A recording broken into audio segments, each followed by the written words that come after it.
Channel को subscribe करें एवं बेल आइकन को प्रेस करें ताकि आपको लेटेस्ट नोटिफिकेशन मिलते रहें।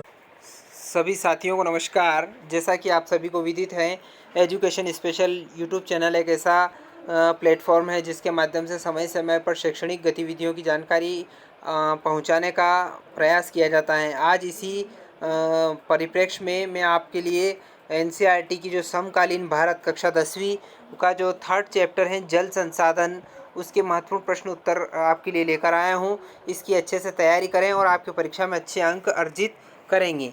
साथ ही साथ वीडियो की शुरुआत करने से पहले यदि आप चैनल पर नए हैं और अभी तक आपने चैनल को सब्सक्राइब नहीं किया है तो मित्रों आप चैनल को सब्सक्राइब कर लें, बेल आइकन को प्रेस कर लें ताकि आने वाले वीडियो के नोटिफिकेशन आपको मिलते रहेंगे।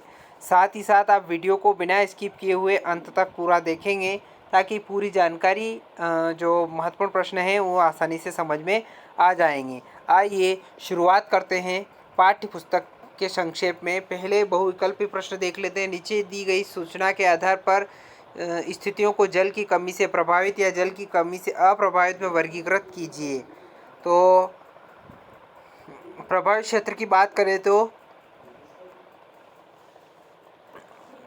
अधिक वर्षा और जनसंख्या वाले क्षेत्र, अधिक वर्षा और परन वाले अत्यधिक प्रदूषित जल क्षेत्र और कम वर्षा और कम जनसंख्या वाले, ये जो है जल की कमी को से प्रभावित या जल की कमी से अप्रभावित क्षेत्र हैं, प्रभावित क्षेत्र हैं। और अप्रभावित वाले क्षेत्र की बात करें तो अप्रभावित क्षेत्र वो हैं कि अधिक वर्षा वाले क्षेत्र जल की कमी से अप्रभावित होते हैं। बात दूसरा है, निम्न में से कौन सा वक्तव्य बहुउद्देशीय नदी परियोजनाओं के पक्ष में दिया गया तर्क नहीं है। तो साथियों इसका उत्तर है बहुउद्देशीय परियोजना के वृहद स्तर पर स्थापन होता है और उससे आजीविका खत्म होती है, यानी कि ग वाला इसका सही उत्तर है। इसी प्रकार तीसरा है कि यहाँ कुछ गलत वक्तव्य इसमें गलती पहचाने और दोबारा लिखें। जैसे शहरों की बढ़ती जनसंख्या, उनकी विशालता और तो इसका जो सही है मैं वो आपको बता देता हूँ। शहरों की बढ़ती जनसंख्या, उनकी विशालता और सघन जनसंख्या और शहरी जीवन शैली में संसाधनों का अतिशोषण हो रहा है और उनकी कमी होती जा रही है। ख की बात करें तो नदियों पर बांध बनाने और इनको नियंत्रित करने से उनका प्राकृतिक बहाव और तलछट बहाव अवरुद्ध हो जाता है। ग की बात करें तो गुजरात में साबरमती बेसिन में सूखे के दौरान शहरी क्षेत्रों में अधिक जल आपूर्ति देने पर परेशान किसान उपद्रव करने पर उतारू हो गए हैं। और घ की बात करें, आज राजस्थान में इंदिरा गांधी नहर से उपलब्ध पेयजल के कारण छत वर्षा जल संग्रहण की रीति कम होती जा रही है। निम्नलिखित प्रश्नों के उत्तर 30 शब्दों में दीजिए। पहला प्रश्न है, व्याख्या करें कि जल किस प्रकार नवीकरण योग्य संसाधन है। जल एक नवीनीकरण योग्य संसाधन है क्योंकि जल एक बार प्रयोग करने पर समाप्त नहीं होता, हम इसका बार बार प्रयोग कर सकते हैं, अर्थात इसकी पुनः पूर्ति संभव है। जैसे जल का प्रयोग यदि उद्योगों में या घरेलू कामकाज में किया जाता है तो इससे जल दूषित हो जाता है किंतु समाप्त नहीं होता है। इस जल को साफ करके फिर से इस्तेमाल करने योग्य बनाया जा सकता है। दूसरा प्रश्न है, जल दुर्लभता क्या है और इसके मुख्य कारण क्या होते हैं। जल के विशाल भंडार और नवीकरणीय गुणों के होते हुए भी यदि जल की कमी महसूस की जाए तो उसे जल दुर्लभता कहा जाता है। विभिन्न क्षेत्रों में जल की कमी या दुर्लभता के लिए निम्नलिखित कारण उत्तरदायी हो सकते हैं। पहला कारण की बात करें तो बढ़ती हुई जनसंख्या। जल अधिक जनसंख्या के घरेलू उपयोग में नहीं बल्कि अधिक अनाज उगाने के लिए भी चाहिए, अतः अनाज का उत्पादन बढ़ाने के लिए जन संसाधनों का अतिशोषण करके सिंचित क्षेत्र को बढ़ा दिया जाता है। जल का असमान वितरण। भारत में बहुत से क्षेत्र ऐसे हैं जहां सूखा पड़ता है, वर्षा बहुत कम होती है। ऐसे क्षेत्रों में भी जल दुर्लभता या जल की कमी देखी जा सकती है। निजी कुएं या नलकूप। बहुत से किसान अपने खेतों में निजी कुएं या नलकूपों से सिंचाई करके उत्पादन बढ़ा रहे हैं, किंतु इसके कारण लगातार जल का स्तर नीचे गिर रहा है और लोगों के लिए जल की उपलब्धता में कमी हो सकती है। और चौथा बिंदु है औद्योगिकरण। स्वतंत्रता के बाद औद्योगिकरण के कारण भारत में अलवणीय जल संसाधनों पर दबाव बढ़ गया है। उद्योगों को ऊर्जा की आवश्यकता होती है और जिसकी पूर्ति जल विद्युत से की जाती है, इस कारण भी जल की कमी का सामना करना पड़ता है। बहुउद्देशीय परियोजनाओं से होने वाले लाभ और हानियों की तुलना कीजिए। नदियों पर बांध बनाकर एक साथ कई उद्देश्यों को पूरा किया जाता है, जैसे बाढ़ नियंत्रण, सिंचाई, विद्युत उत्पादन, मत्स्य पालन। ऐसी योजनाओं को बहुउद्देशीय योजनाएं कहा जाता है। इस परियोजना से कुछ लाभ होता है तो कुछ हानियां भी होती हैं। आइए लाभ जान लेते हैं। नदियों पर बांध बनाकर केवल सिंचाई नहीं की जाती, अपितु इनका उद्देश्य विद्युत उत्पादन, घरेलू और औद्योगिक उत्पादन, जल आपूर्ति, बाढ़ नियंत्रण, मनोरंजन, आंतरिक नौचालन और मछली पालन भी है।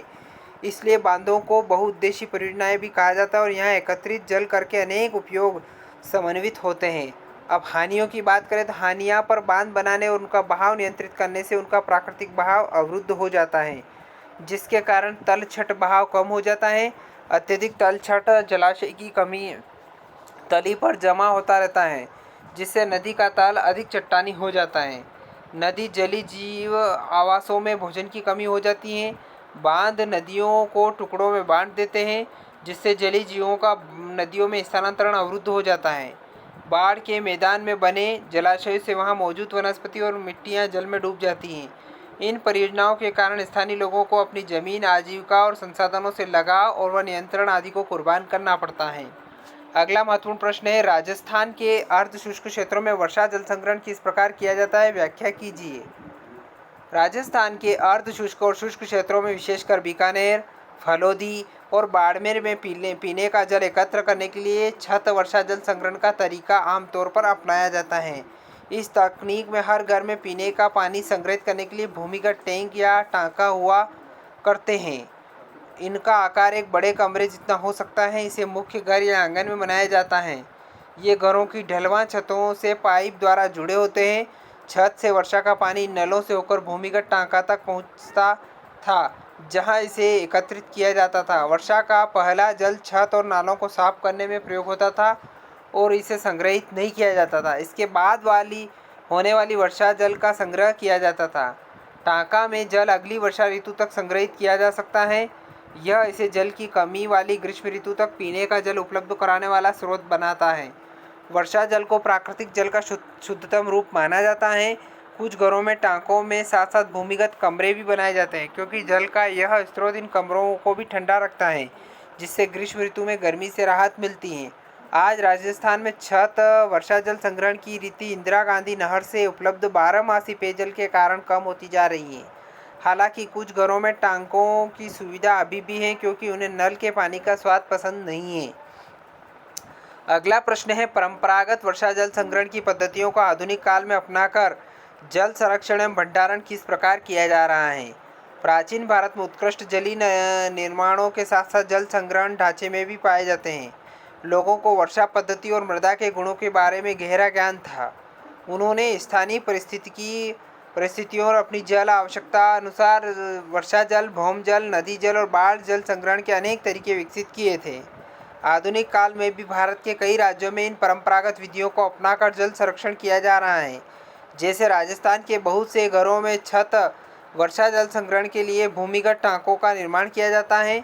इसमें वर्षा के जल को संग्रहित करके उपयोग में लाया जाता है। इसी प्रकार कर्नाटक के मैसूर जिले में स्थित एक गांव में ग्रामीणों ने अपने घरों में जल की आवश्यकता पूर्ति छत वर्षा जल संग्रहण की व्यवस्था से की है।